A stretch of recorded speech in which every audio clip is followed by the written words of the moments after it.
Ooka chaka, ooka, ooka, ooka chaka, ooka, ooka, ooka chaka, ooka, ooka, ooka chaka, ooka chaka. I got a feeling I'm high on believing that you're in love with me. All right.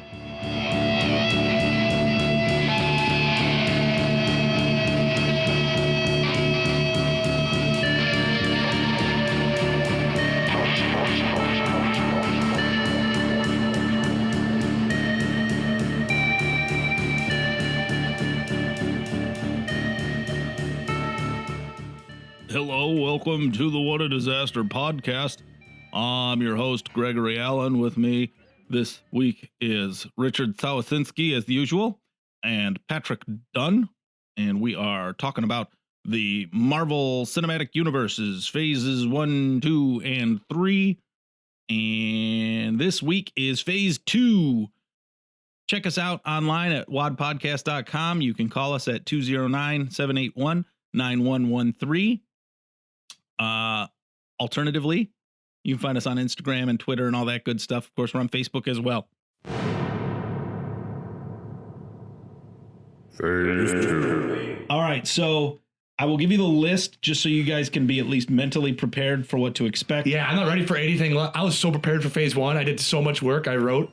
I'm in the Looking woods. at phase 2, number 1 is a tough call. The last one is not. So, Iron Man 3, Thor: The Dark World, Captain America: The Winter Soldier, don't chuckle, Guardians of the Galaxy, Avengers: Age of Ultron, and Ant-Man.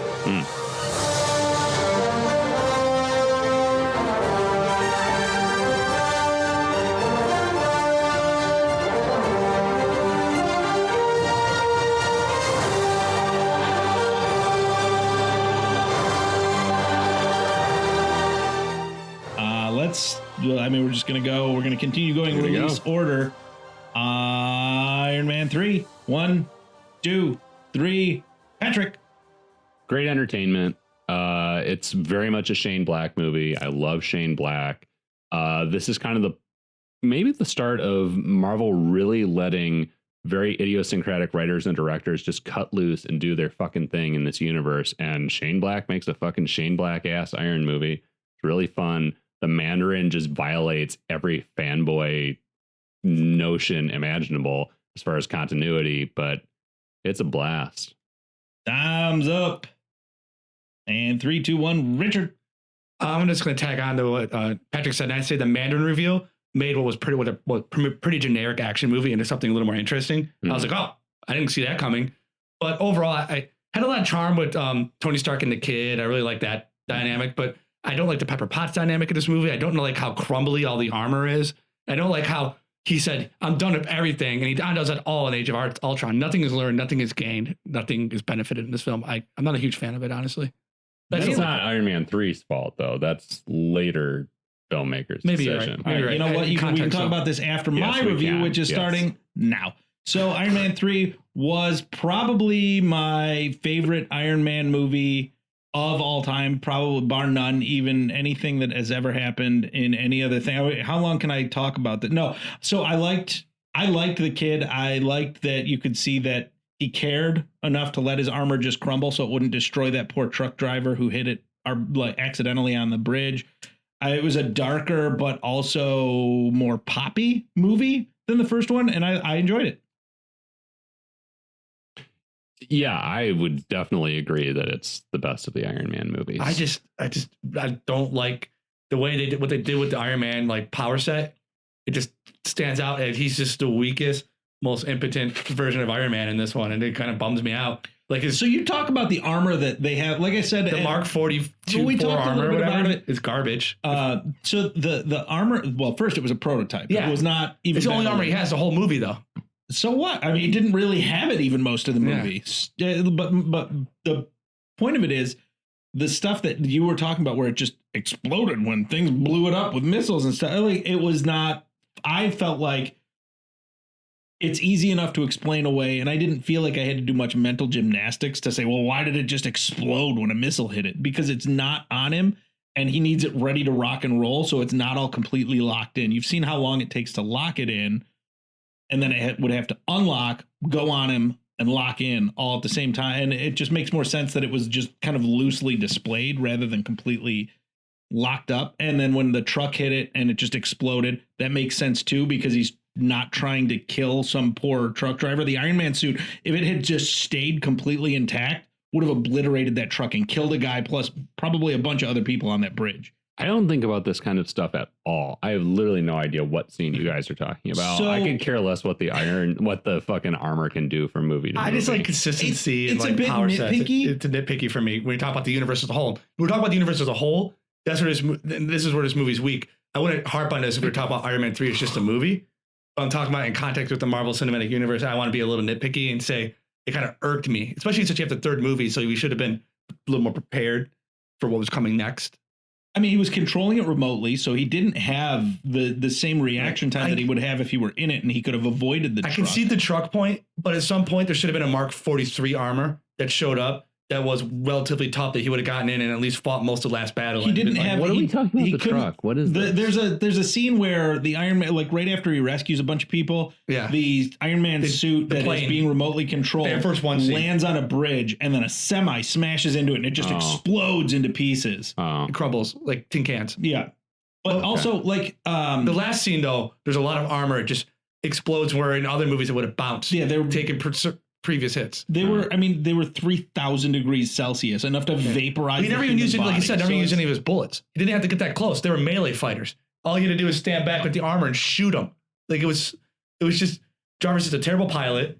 You know, it was stupid to go hand in hand with these things. It was 15 costumes all under AI control from afar. Yeah. That all also had to be ready for Iron Man to be able to just jump off a fucking bridge and land in with one. the Tony Stark of later films or previous films, who's always prepared and always like slightly more like outguns the other guys by a significant margin. Usually what hampers him is he's trying to do too much at once. But these are also people that if they got shot were going to heal right up anyway. It's not like these are people that he could just shoot and they'd be done. See, that would have been more interesting. But they instead they just pretend like the armor didn't have projectiles. I mean, he needed to keep them tied up so that he could take care of saving Pepper. All right. I don't care about what I do care about is that the movie ends on a really cool character note for Tony, that he destroys all the suits. He realizes that doesn't matter to him anymore. And then the Marvel Cinematic Universe just does away with that entire plot point. It's like, oh, yeah, he does still have suits. He still likes suits. It's actually still a problem. He hung on to a few of them. He's going to use addicted. them for many movies. It's like when you find like when somebody goes clean and sober, and then the next day they're injecting themselves with something. In the MCU, the suits are his demon in a bottle. Exactly. He doesn't need to be an alcoholic because he's too busy making suits that are just as much his addiction as anything else would be. Fuck. What's the next movie? Also, throw away Pepper Potts. Superpowers was bullshit. I didn't need that. They just took him away. They took him away in a monologue. They didn't say they took him away. They said nope. He said I fixed it. Does he have superpowers? She just had a suit. She had the extremis in her. Also, he didn't say that her superpowers were gone. He said that she wasn't going to explode. No, he said he fixed it. That doesn't mean... We'll see. That doesn't mean that they're gone. We'll see in that game if her arm gets chopped off. I never thought people had been hurt. They lied to me. This is the Mandarin? I know, it's embarrassing. Hi, Trevor Slattery. I know I'm shorter in person, a bit smaller, everyone says that, but hey, if you're here to arrest me, there's some people I'd like to roll on. Here's how it works, Meryl Streep. You tell him where Pepper is and he'll stop doing it. Doing what? Oh, I get it. Ow, that hurt. I get it. I don't know about any Pepper, but I know about the plan. Spill. Do you know what they did to my suit? What? No. But I do know it's happening off the coast. Something to do with a big boat. I can take you there. Tony, I swear to God, I'm gonna blow his face off. Oh, and this next bit may include the vice president as well. I hope her arm gets chopped off. All right, now we are on to Thor, the Dork World. 3, 2, 1, Richard. Thor, the Dark World. This movie, we find out Loki is a frost giant. No, that was the first one. Whatever. And then Natalie Portman dies. And I don't remember this movie. I've seen it a dozen times. I watched it with you, Greg. I barely remember this movie. I haven't seen it in a while. I really hated this movie. It just does not stick. It does not rememberable.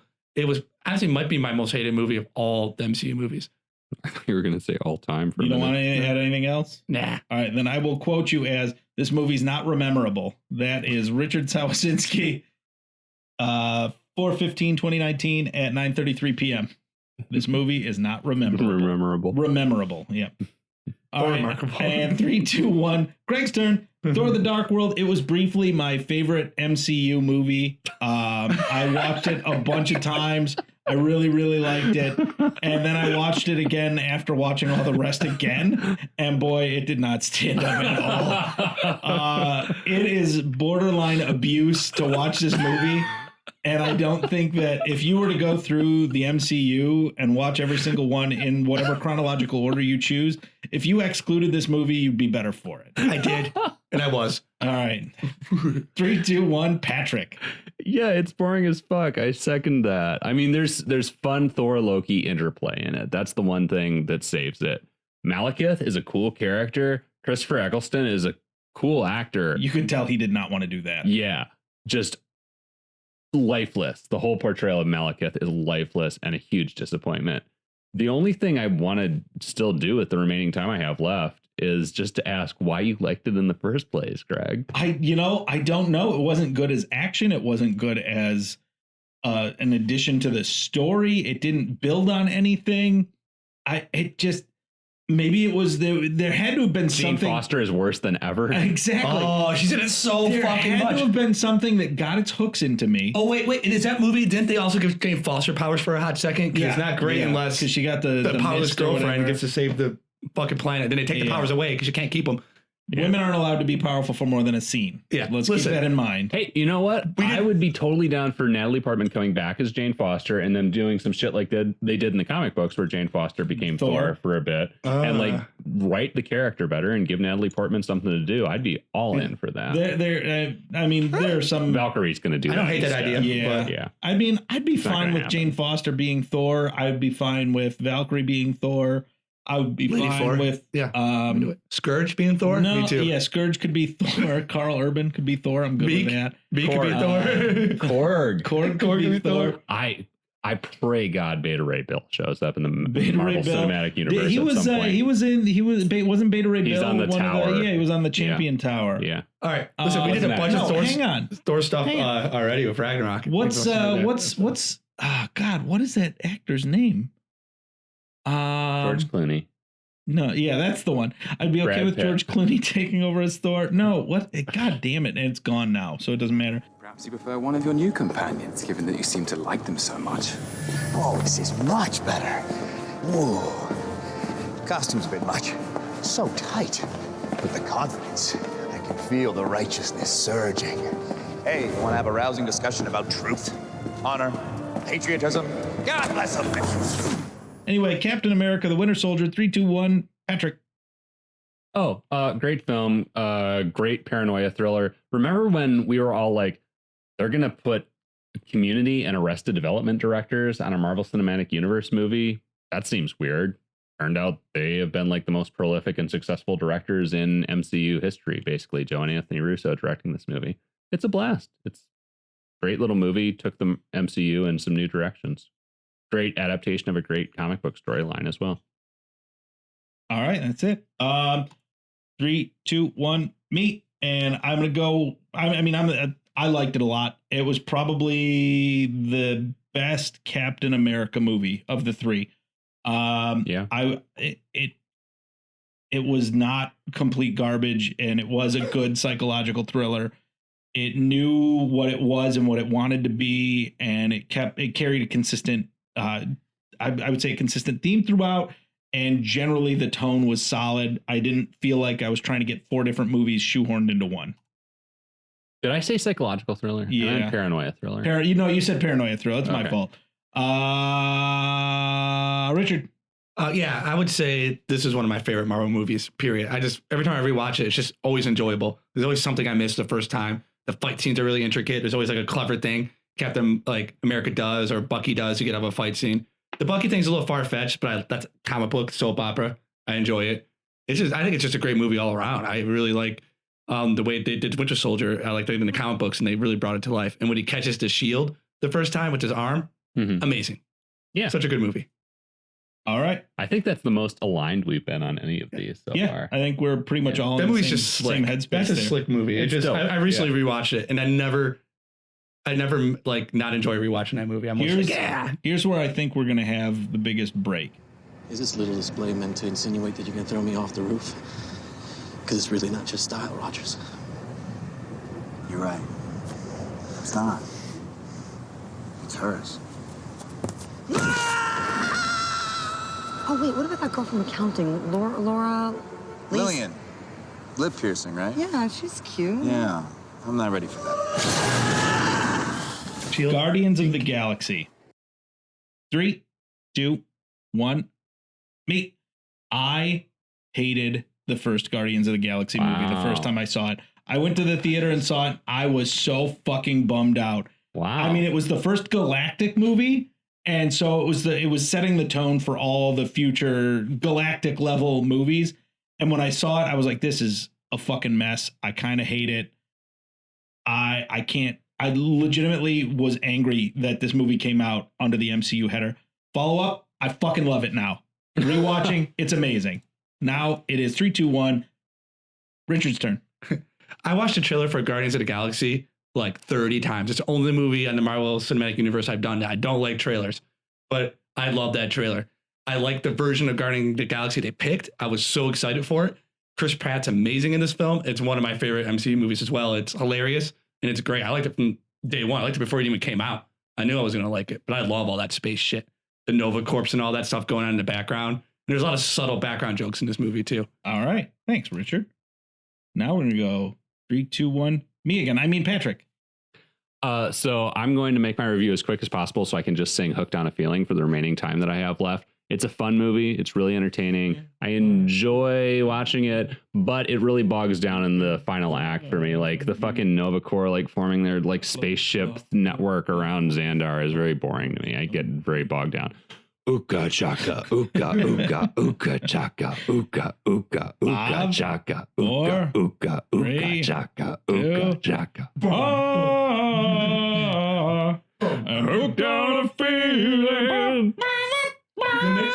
I'm high on believing that you're in love with me.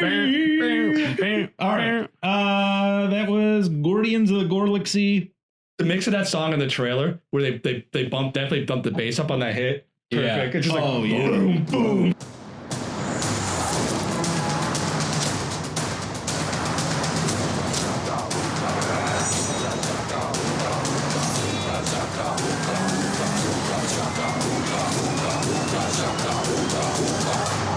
They call themselves the Guardians of the Galaxy.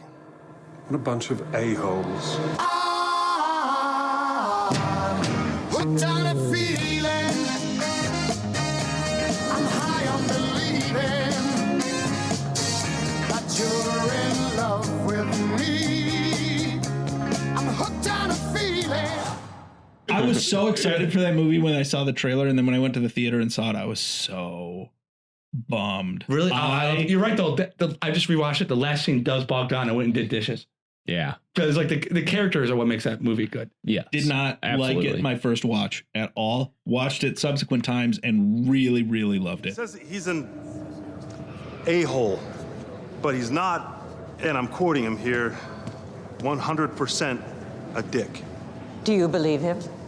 Well, I don't know that I believe anyone's 100% a dick, man. We're focusing up. We're going to Avengers: Age of Ultron. 3, 2, 1. Richard.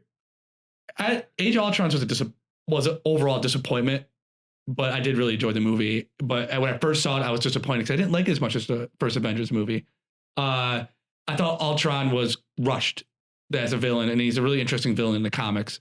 But I did really enjoy the banter, like all the stuff between Captain America and Iron Man. It really brought home the friendship of these characters. So that's what I did like about that movie, I think. And do you want to go next, Patrick? Sure. All right. 3, 2, 1. Greg. Avengers Age of Ultron was also, for me, fairly disappointing. I mean, so it was weird introduction to Wanda and whatever the Quicksilver guy. But I did not love Pietro. I did not overall love the movie. It was fine. It was popcorn fare. I mean, it was summer blockbuster at its best as far as that summer was concerned. But overall, meh. All right, 3, 2, 1, Patrick.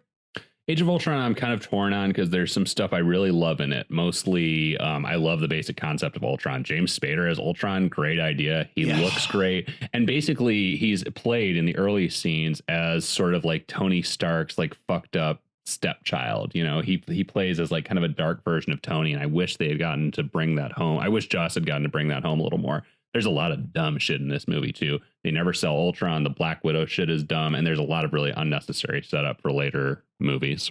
Yeah, I don't disagree with that. Yeah, this movie was definitely a big setup flick. You articulated well. It was a really Joss Whedon up to this point had been so consistent for me, too. I've always been a Joss Whedon fanboy, and he really lost me on this film. I was just like, what happened? I don't know that I'm ready to Marvel happened to him. Exactly. I think Marvel just wore him down. Tony Stark used to say that to me.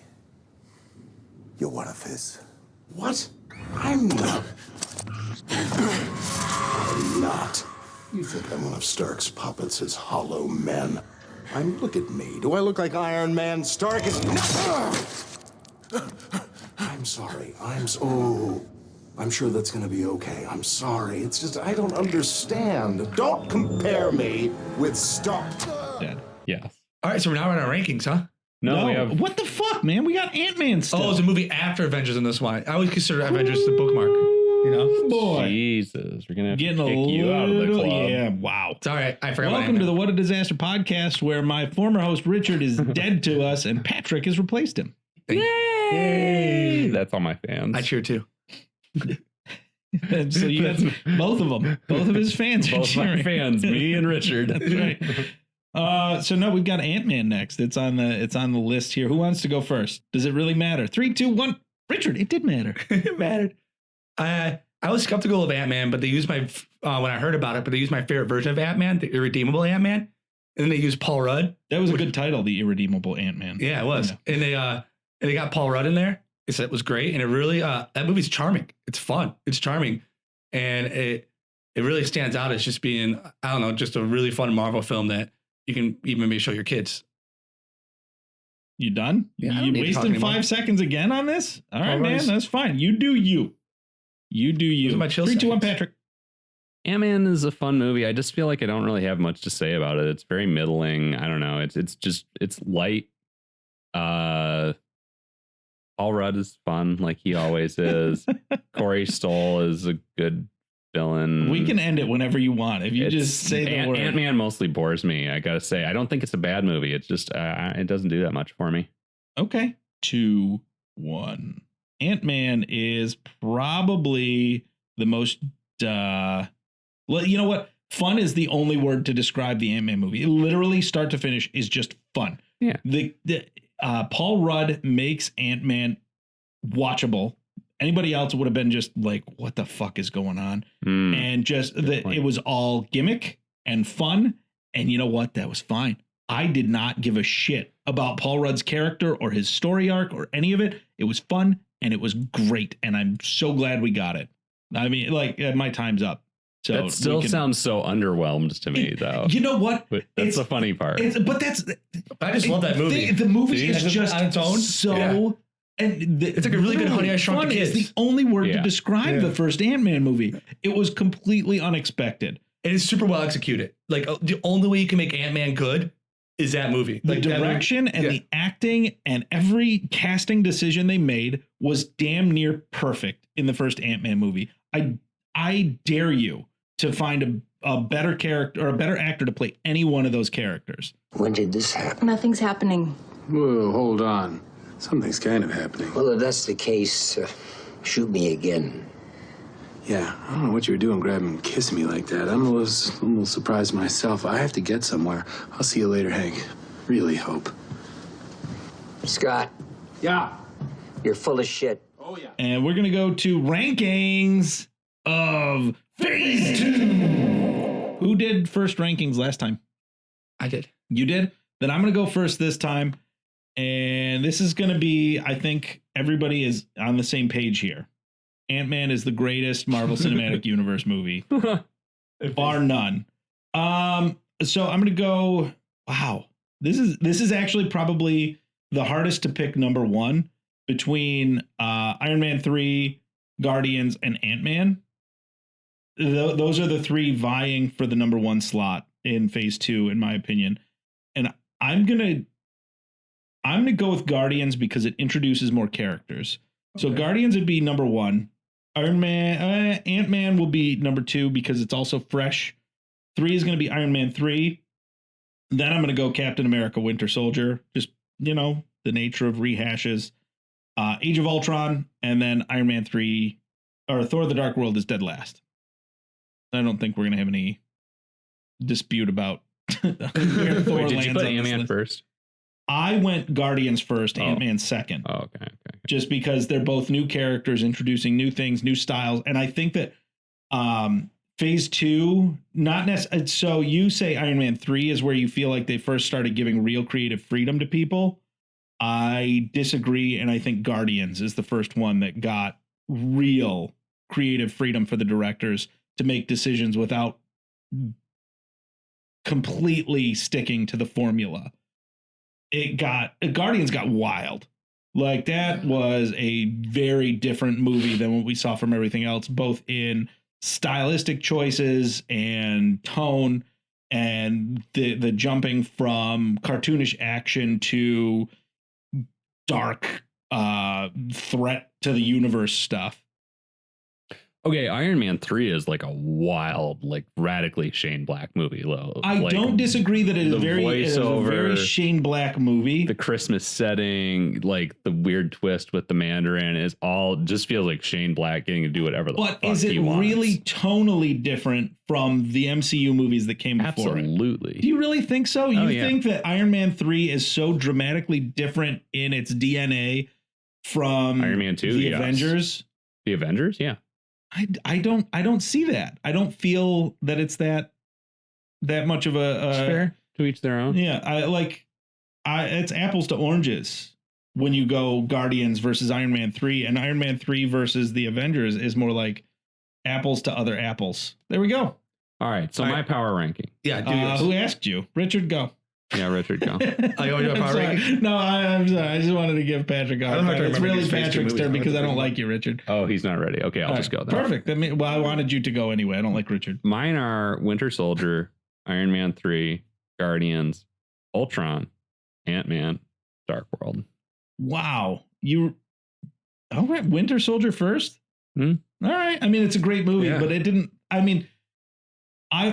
don't know. My reasoning was because it brought, like, the reasoning for picking Guardians is because it opened up so much more movie or so much more to the Marvel Cinematic Universe. Yeah, but I'm good with that too, because the Winter Soldier was definitely a very different feel from the previous Captain America movies too. Yeah, Guardians. I mean, God bless Guardians. Love it a lot, but the final act kind of flags a little bit for me, and Winter Soldier doesn't. Right now, Richard's got to give his power rankings, and we got to get on to phase 3. All right, power rankings. Go. The movie I like the most, I would have to say, is, it's tough. It changed. Thor. I rewatched Dark World. I got it. Yeah, it's Dark World. Thor. Yep, Dark World. No, it's Winter Soldier, actually. After rewatching them, I'm with Patrick. Winter Soldier first, Guardians second. All because of the ending. All because at the ending, it just really drags in Guardians. After having so much character, there's so little character, and you really feel it. So Guardians second, Ant-Man third, Avengers Age of Ultron fourth, and fifth. There are 6 movies. Oh, there are 6 movies. God damn it. My fourth pick is Avengers Age of Ultron, then Iron Man 3, and then Dark World. So you didn't like Thor: The Dark World that much? Compared to the other ones? The way the math works out, it ends up being my favorite movie. In the MCU. Favorite movie total, but in phase 2, it didn't. Yeah. Okay, that makes sense because the context matters. Context matters. Yeah, if you look at everything else, a weird mist that gives Dark Elves power is probably the greatest thing they could have added to the MCU, especially since they never revisit it at all. Aside from making it an Infinity Stone. The ether. Yeah, something counts in that movie, but don't not say much. that word again. It does weird things to me. No, please stop. Should we call Chris Latt to get his ranking of Phase 2? No, I don't want to hear. I want to point out that you and I, the three of us, I'm sorry, Chris. It's 10 o'clock at night. I'm not calling you. I'll text him. We'll have him beam in. The three of us. I don't know about you guys, but I rewatched all the Thor movies. And we did Ragnarok. I've watched all the Thor movies. I've watched Dark World actually within the last month. I can't ever remember it. It's like the end. It's like, okay, we're just flying through space and time or whatever, and fighting a thing that they can't punch, but also I'm punching it. And Odin dies, which is important. Yeah, but he doesn't die. But he dies. But he dies. Like everybody in Marvel. Yeah, who dies and doesn't die but dies. It's wild. It's a wild ride. Doesn't die but dies. I would say it's a wild ride in a good way, but it's just a wild ride in that you don't know what the fuck is going on because it's a poorly directed and reasonably acted but badly scripted movie. All right, that is the end of Phase 2 of the What a Disaster podcast, Marvel Cinematic Universe recap. Thank you for joining us. And you can catch us online at WAD Podcast or wherever you find your favorite podcasts of note. You can also call, text, or, leave a voicemail, whatever, at 209-781-9113.